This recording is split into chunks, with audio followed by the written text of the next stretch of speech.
Mega అభిమానులకి shock ఇచ్చే statement ఇచ్చారు గ్రేట్ డైరెక్టర్ శంకర్.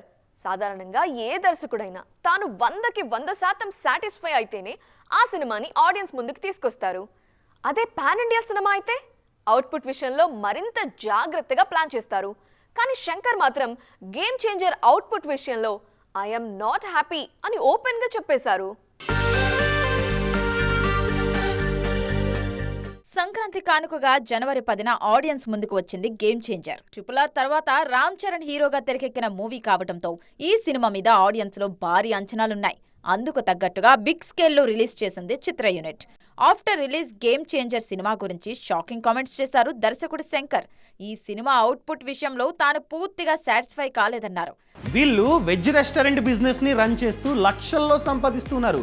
వీరి నుండి ఈ బిజినెస్ గురించి నేర్చుకోవాలా? అయితే ఫ్రీడమ్ యాప్ ని డౌన్లోడ్ చేసుకోండి. దీంతో దర్శకుడే పూర్తిగా సాటిస్ఫై కాకపోతే ఇక ఆడియన్స్ పరిస్థితి ఏంటి? 4 ఏళ్ల పాటు ఈ సినిమా మీదే వర్క్ చేసిన శంకర్ పూర్తిగా ఓకే అనిపించని అవుట్పుట్ ను ఆడియన్స్ ముందుకు ఎందుకు తీసుకొచ్చారు అన్న క్వశ్చన్ రైజ్ అవుతున్నాయి. Game changer cinema final cut 5 గంటలు వచ్చిందన్న శంకర్ ఆ సినిమాను ట్రిమ్ చేయడం మీద కూడా స్పందించారు.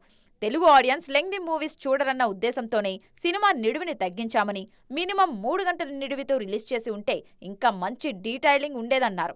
శంకర్ లాంటి దర్శకుడు స్వయంగా తన అవుట్పుట్ మీద తానే కామెంట్ చేయడం ఇప్పుడు ఇండస్ట్రీ సర్కిల్స్ లో హాట్ టాపిక్ అవుతోంది.